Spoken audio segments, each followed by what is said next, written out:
number, I feel it's inconceivable. It can't happen that you can learn how to pray without following a school of thought. I would seriously would like to meet somebody that has really learned how to do his ibadat and everything without, this I'll pick and choose. All that happens is they just don't learn anything. They just learn a few issues. Okay, learn Rafal Yadayn, learn this, learn popular issues, and they leave it. Ask them, okay, I was doing wudu and this happened, and I don't know that. Oh, what if you're praying salah and you think, oh, did I do one sajda or two sajdas? I can't remember. Oh, I don't know that. It's like, come on, for God's sake, this is your salam, you don't even, that's basic masala. That's like, somebody once said to me, we don't need to follow schools of thought. Seriously, somebody once said to me, we don't need to follow schools of thought.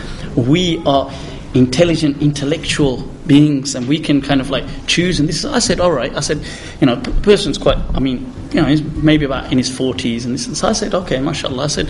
I said, okay, you're praying your salah, and you get up for, let's say, your second, third rak'ah, and you think, did I do one sajda or two sajdas in the last rak'ah? I'm not sure. What do you do? So he said, I don't know. So I said, so what would you do? I said, would you not agree that that's something that could easily happen to any of us? Yeah? So I said, so what would you do? He said, I'll have to ask. I said, what? You're not going to ask in salah? And then he said, yeah, but I could break salah.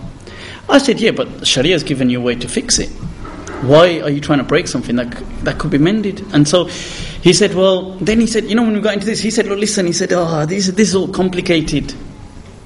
He said, don't bring all these, deen's supposed to be easy. I said, a moment ago, I thought you said we're intellectual, intelligent beings, we're so, we're so academic, and we're up there in cloud 9 that we can do everything ourselves. And now, when I'm posing a very simple mas'ala about salah, that a 7-year-old or an 8-year-old or a 9, 10-year-old should be able to do. I said, you're finding it so intellectually challenging. So, the thing is, look, if you've got wudu, so if I say, okay, I want to learn wudu, what are the pillars of wudu? What is fard in wudu? What is obligatory? So I say, right, okay, well, the Malikiyah say there's 7. Okay, Shafi'iyah say there's 6. Okay, the Hanabila say there's 6. Okay, the Hanafiyah say there's 4. Okay, so what's the dalil? So I'm going to go through all these dalils, yeah? And then, what is my criteria to actually weigh and assess? How do I know which dalil is stronger? Just because it sounds stronger. Like, how do I know? What is my criteria for assessing something? Secondly, that's just the fara'id.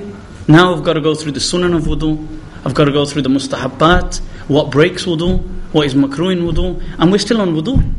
And you're going to carry out across, like a global type of, across 4 madhabs, assessment and an analysis just to learn how to do wudu. Isn't it much simpler to just say, Shaykh, how do I do wudu? And he'll tell you in like 10 minutes and you've learnt it and it's over and done with. And now you know how to do wudu. This is, you see, the thing is that the Prophet taught the companions, and they taught their students, and and it's been coming down like that till today. We have an unbroken practical chain. And to challenge these type of things and say, I want to reinvent the wheel. With all due respect, if somebody really had, maybe some people, once they've studied so much, then they do pick and choose a bit. Okay, that's between them. But to start off and to think, okay, I'm going to do this as a beginner. See, you know what it is? If I give it as a simple example, let's say picking and choosing is master's level or PhD. Yeah, let's give it like that.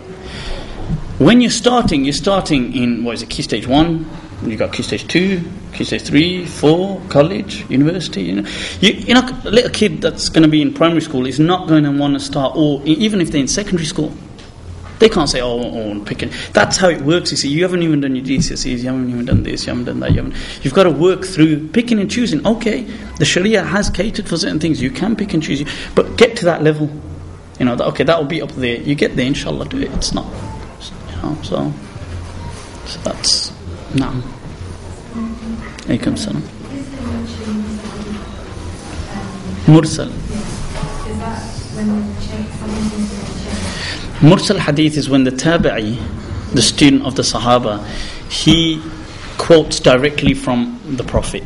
So like Sa'id ibn Musayyib will say, the Messenger of Allah said. That's a good question.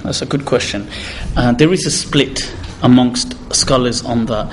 Some, like the school of Malik, generally feels, and the Hanafi school feel that these tabi'een were so reliable, but it's just that in their day and age it wasn't such a big deal. So they would say sometimes, I heard that they wouldn't say I heard, but they said that the Messenger of Allah said this, without mentioning the companion who taught him. So Imam Malik does accept mursal hadith as evidence. Abu Hanifa did accept mursal hadith. In fact, Abu Hanifa took it a step further, and in their madhab it's actually stronger than a musnad hadith, because they have a saying that they say إذا أسند فقد أحالك على السند, that he's actually, if he gives the complete chain, he's made you refer back to the chain. And it says وَإِذَا أَرْسَلْ فَقَدْ تَكَفَّلَ لَكَ. And if the person does irsal, then he himself has taken the responsibility for you. So the Hanafi actually consider it, that's in like Usool Hasami he mentions, we consider mursal to be stronger than musnad. But generally the Maliki accept mursal, they accept, obviously everybody accepts musnad, that's connected. The Shafi'i school does not accept that generally. They say that, they say with all due respect, we want the person who's in the chain, so otherwise we won't accept it. Then Imam Shafi'i did kind of make a little exception for Sa'id ibn Musayyib, which then just goes contrary to the whole rule, doesn't it? Because it's like, but then he said, I followed up all of Sa'id ibn Musayyib's hadith and I found them all connected. But that is a very good question. That's a good question. I don't think, I'd been asked by somebody that, you use the term mufti, and is it self-esteeming, and this is fi tazkiyatun nafs and stuff like this, that you're just like, there's all this. My response was that a mufti is a functionary. It's a functional title. It's not a self-esteeming title. It's something that actually people in the past and even today that serve as, it's actually a salaried role in several parts of the Muslim world. So it's, people will, like where I studied, for example, in that Dar al-Ifta, in that place of Ifta, you had several muftis who were salaried. That was their job, just to answer. A mufti is somebody that will listen to people's question and give an answer, a legal answer. That answer is not binding, because he's not a judge. Okay, but he's a mufti, so he's giving an opinion, his understanding of what the ruling is.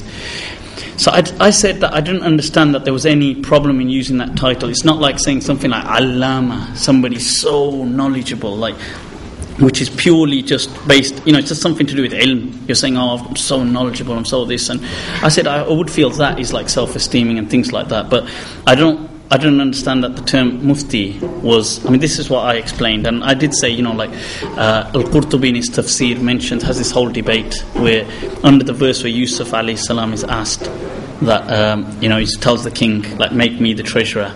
Inni hafidhun alim, that I'm extremely knowledgeable and extremely safeguarding. And here they said that, can a person refer to himself as if he has certain things? So that's, and a sheikh is just, a sheikh usually people use it to refer to scholars. And it's just a respectable type of term, just to honour, respect. They're kind of like interchangeable in a way. Sheikh, Mufti, except the difference is that a Mufti sometimes has a specific course in which they train you. You do this extra course after you've finished your Aalim course. It's a 2-year course on top of the scholars course usually in some parts of the world. And they train you how to answer questions. They assess you. They kind of oversee your answering. They check if you're doing it correct and stuff like that. And that's how it works. They just teach you the rulings.